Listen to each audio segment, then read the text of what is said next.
Assalamualaikum warahmatullahi wabarakatuh. Kami dari kelompok 9 yang akan menjelaskan mengenai endokrin, yaitu gonad pada laki-laki dan juga perempuan seperti itu. Nah, kelenjar gonad sendiri dibedakan menjadi kelenjar gonad pada wanita dan juga kelenjar gonad pada pria, atau kita sebut sebagai kelenjar kelamin seperti itu. Itu adalah yang pertama itu laki-laki berupa testis dan juga perempuan berupa ovarium seperti itu. Sel testis dan juga ovarium pada awal kehidupan itu sudah ada, tetapi belum memiliki fungsi atau sifat kelamin gitu. Dia ini fungsinya belum dikenali seperti itu. Nah, kelenjar gonad, testis pada pria dan ovarium pada wanita mempunyai fungsi endokrin dan juga reproduksi. Hormon pengatur sistem reproduksi, hormon pada laki-laki ya kan, kita sebut dengan testosteron, yaitu suatu hormon seks atau androgen, dan sperma yang dimana dihasilkan oleh sel Leydig dalam testis seperti itu. Testis sendiri itu menghasilkan hormon testosteron dan juga estradiol, di mana di bawah pengaruh LH. Testosteron sendiri diperlukan untuk mempertahankan spermatogenesis. FSH diperlukan untuk memulai dan juga mempertahankan spermatogenesis. Efek testosteron pada fetus merangsang diferensiasi dan juga perkembangan genital ke arah pria. Pada masa pubertas, hormon ini akan merangsang perkembangan tanda-tanda seks sekunder seperti perkembangan bentuk tubuh, pertumbuhan, perkembangan alat genital, distribusi rambut tubuh, dan masih banyak lagi. Testis ya merupakan sebuah organ kelamin pria untuk perkembangbiakan. Tempatnya di spermatozoa. Testis sendiri ini berkembang di dalam rongga abdomen sewaktu janin turun melalui saluran inguinal dan kanan kiri masuk ke dalam skrotum ketika menjelang akhir kehamilan. Testis terletak di obliku dan menggantung pada jaringan spermatik di dalam skrotum seperti itu. Pria ini mempunyai sepasang testis yang terdapat dalam skrotum terbungkus oleh jaringan tunika ablugenia yang melekat pada testis. Nah, ketika ini skrotum dan juga testisnya kita zoom lagi ya kan. Nah, ini akan di luar tunika ablugenia ini terdapat tunika vaginalis, di mana tunika vaginalis ini terdiri dari lapisan visceralis dan juga parietalis serta tunika dertos. Testis atau kita sebut dengan gonad pada jantan atau laki-laki ini berbentuk memanjang dan juga menggantung pada bagian atas rongga tubuh dengan perantaraan mesokerium. Nah, testis sendiri itu terdiri atas 1000 saluran tubulus atau sperma gitu kan. Dinding tubuh tubulus spermata tersebut dilapisi oleh sel germital primitif yang biasanya alami kekhususan disebut dengan spermatogenium atau kita kenal dengan proses pembentukan sperma agar sperma siap untuk mengalami pembuahan seperti itu. Nah, ini akan proses hipotalamus mana hormon dihasilkan gitu kan. Nah, kadar testosteron dalam tubuh itu diatur oleh aksi hipotalamus hipofisis. Jadi hipotalamus ini yang aksi yang terdapat pada otak seperti itu. Nah, di bawah pengaruh hormon hipofisis ya atau kita sebut dengan LH dan follicle stimulating hormone atau kita sebut FSH, ya sel-sel landing pada testis itu memproduksi testosteron seperti itu. Ini ada Leydig, FSH dan juga LH. Pada pria, 95% testosteron itu akan mengalami sirkulasi berasal dari produksi testis gitu kan. Nah, testosteron ini menyebabkan virilisasi pada genitalia eksterna pria selama perkembangan embrionik, meningkatkan pertumbuhan stomatis dan juga perkembangan karakteristik. Aksi hipotalamus hipofisis pada gambar ini itu tampak bahwa pengaturan kadar testosteron adalah aksi dari hipotalamus hipofisis. Hipotalamus mensekresikan GnRH ya. GnRH ini yang kemudian itu mengalami hipofisis atau merangsang adanya hipofisis gitu untuk mengsekresikan LH yang kemudian itu merangsang adanya sel-sel Leydig gitu kan untuk menghasilkan testosteron.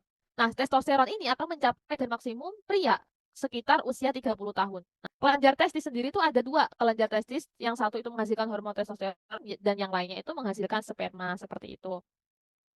Nah, ini benefit ketika kita atau seorang pria itu mempunyai hormon testosteron yang optimal seperti itu. Nah, itu untuk gambar di bagian samping di mana itu gambar seorang pria yang kekurangan hormon testosteron di mana dia itu bisa mengalami depresi gitu kan, semangat gitu ya. Tapi ketika seorang pria mengalami hormon testosteron atau mempunyai hormon testosteron yang maksimal ya, optimal juga dia akan memiliki kesehatan tubuh gitu kan, memiliki semangat yang tinggi dan juga kesehatan-kesehatan lainnya seperti itu. Pada wanita atau kita sebut dengan kelenjar ovarium merupakan kelenjar seks pada wanita, di mana dia ini memproduksi dua macam hormon yang kita sebut dengan hormon estrogen dan juga hormon progesteron ya. Estrogen ini dihasilkan oleh folikel graf yang dimana fungsinya untuk merangsang pertumbuhan ciri-ciri kelamin sekunder pada wanita, sedangkan untuk progesteron ini dihasilkan oleh korpus luteum untuk perkembangan dan juga pertumbuhan kelenjar air susu seperti itu. Sebagai organ endokrin ya, ovarium ini menghasilkan hormon estrogen dan juga progesteron ya. Sebagai organ reproduksi, ovarium ini menghasilkan ovum gitu. Di mana setiap bulannya itu pada masa ovulasi untuk selanjutnya siap untuk dibuahi sperma. Estrogen dan progesteron ini akan mempengaruhi perkembangan seks sekunder seperti menyiapkan endometrium untuk menerima hasil konsepsi serta mempertahankan proses dilaktasi. Nah, estrogen itu dibentuk di sel-sel granula di mana sel-sel granulosa folikel sel lutein corpus luteum ini progesteron juga dibentuk di sel luteum corpus luteum di mana sel testis dan ovarium pada awal kehidupan janin sudah ada tapi sifat kelaminnya belum diketahui. Sel-sel reproduksi tersebut berkembang di sebelah depan ginjal dan juga membentuk struktur kelilingnya. Pada waktu lahir, kelenjar kelamin mempunyai ukuran yang kecil dan juga tidak berfungsi. Pada masa remaja, sel kelamin ini berkembang bersamaan dengan bahannya menentukan apakah dia ini sifat pria atau sifat wanita di mana di masa pubertas ini kelenjar gonad akan menjadi aktif dan sifat kelaminnya sekunder mulai tampak gitu. Kelenjar pineal adalah kelenjar endokrin yang terletak di bagian pusat otak yang berfungsi menghasilkan hormon melatonin. Seperti gambar yang ada, yaitu kelenjar pineal itu terletak di lekukan di mana dua badan talamus otak bergabung dan berukuran kecil seperti biji pinus. Kelenjar pineal terdiri dari sel yang disebut pinealocytes dan sel-sel dari sistem saraf yang disebut sel glial. Kelenjar pineal menghubungkan sistem endokrin dengan sistem syaraf dalam hal mengkonversi sinyal syaraf dari sistem simpatik dari sistem saraf perimer menjadi sinyal hormon.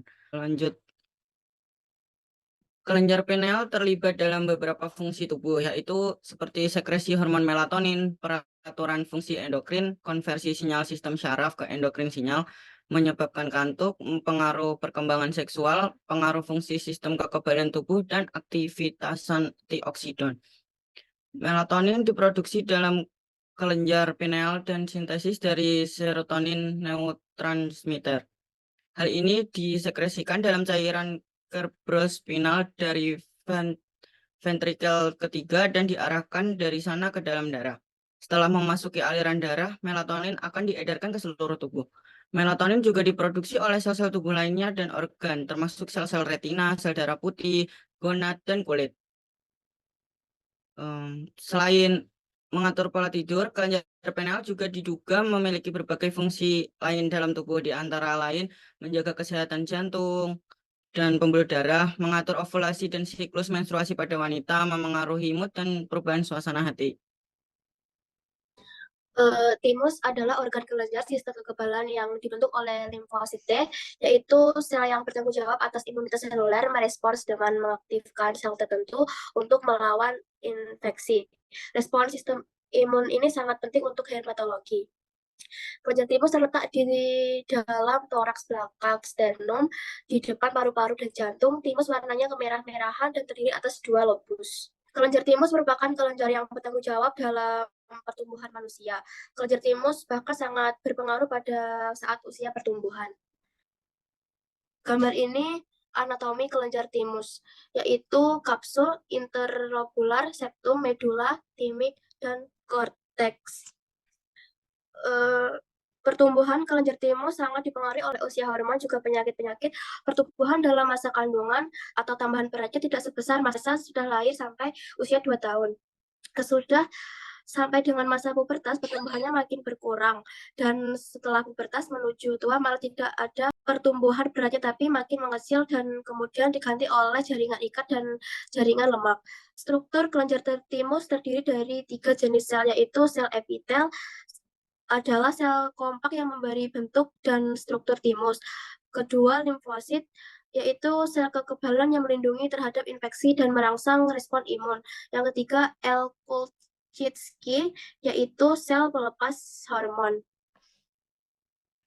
Fungsi kelenjar timus adalah organ ini bertugas memproduksi sel-sel yang sering ditemukan dalam darah, namun juga membuat sel-sel yang sering ditemukan di jaringan-jaringan dalam tubuh. Kelenjar timus berfungsi untuk membentuk hormon timosin yang berperan dalam sistem-sistem imun atau kekebalan. Karena kelenjar timus mengandung sangat banyak sel limfosit yang dikenal sebagai limfosit T, inilah yang membantu sistem imun. Selanjutnya, hormon gastrik. Hormon gastrik merupakan hormon peptida besar yang disekresikan dalam beberapa bentuk di antro pilori lambung. Fungsinya yaitu untuk memicu sekresi getah lambung yang sangat asam oleh bagian fundus lambung dan mempunyai efek perangsangan kuat pada fungsi motorik lambung yang berperan penting dalam proses dan menghambat pengosongan lambung. Selain itu, memiliki efek kontriksi untuk mencegah terjadinya reflux isi lambung selama peningkatan aktivitas lambung, berperan penting dalam meningkatkan kecepatan sekresi asam hyaluronida oleh sel parietal dan merangsang sekresi enzim pankreas dan aliran empedu hati. Selanjutnya, hormon renin.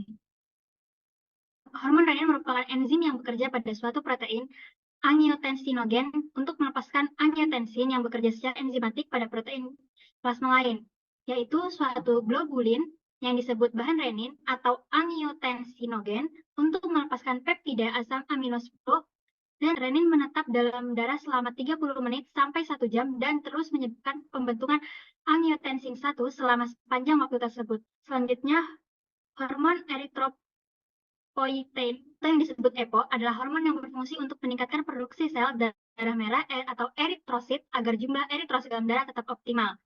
Setelah diproduksi, hormon EPO akan merangsang sumsum tulang untuk memproduksi lebih banyak sel darah merah. Produksi hormon EPO dalam tubuh sangat bergantung pada tekanan oksigen dalam jaringan tubuh. Apabila tekanan oksigen dalam tubuh Anda rendah, produk hormon EPO di sumsum tulang cenderung meningkat. Begitupun sebaliknya, apabila hormon EPO ketersediaan oksigen di dalam jaringan meningkat, produk hormon EPO jadi menurun. Juga hormon EPO buatan manusia yang digunakan penyedia layanan kesehatan untuk mengobati anemia akibat penyakit ginjal kronis. Lalu selanjutnya ada hormon kalsitriol. Ini adalah sebuah hormon yang berbentuk vitamin D. Ia bekerja dengan cara membantu tubuh untuk menyerap lebih banyak kalsium dan mengatur produksi hormon paratiroid. Sebagai bentuk aktif vitamin D3, kalsitriol membantu untuk meningkatkan kadar kalsium plasma dengan merangsang pengambilan kalsium usus, serta meningkatkan reabsorpsi kalsium oleh ginjal dan mungkin meningkatkan pelepasan kalsium dari simpanan tulang. Lalu ada hormon ANP atau sering disebut atrial natriuretic peptida. Ini adalah hormon natriuretik yang bertanggung jawab untuk menjaga sirkulasi homeostasis. Hormon ini memodulasi prelat jantung dan afterlat melalui diuresis, natriuresis, dan vasodilatasi, sehingga mempengaruhi fungsi miokard ANP dan bekerja pada reseptor peptida natriuretik pada miosit ventricle dan secara langsung mempengaruhi kontraksi dan relaksasi miokard. Fungsi dari hormon ini antara lain bertindak sebagai neurotransmitter untuk mengatur fungsi hipofisis dan vegetatif. Lalu dalam kasus penyakit Addison, ANP dapat digunakan untuk menilai kualitas pengobatan mineralokortikoid yang sehubungan dengan kriteria biologis lainnya. Lalu ada hormon leptin. Hormon ini berasal dari jaringan adiposa.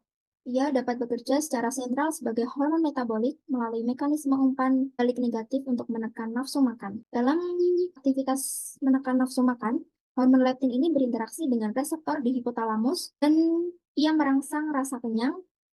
Hal ini dilakukan dengan berinteraksi dengan beberapa reseptor seperti neuropeptida Y atau promotor rasa lapar, serta anandamide yang merupakan promotor rasa lapar lainnya yang digunakan bersama dengan tetrahidrokannabinol. Fungsinya yaitu meningkatkan pembakaran kalori melalui peningkatan aktivitas tubuh, mempengaruhi metabolisme tubuh dengan meningkatkan oksidasi lipid dan biogenesis mitokondria, serta mempercepat pengeluaran energi di jaringan perifer. Sekian presentasi dari kelompok 9. Kurang lebihnya kami mohon maaf. Terima kasih. Wassalamualaikum warahmatullahi wabarakatuh.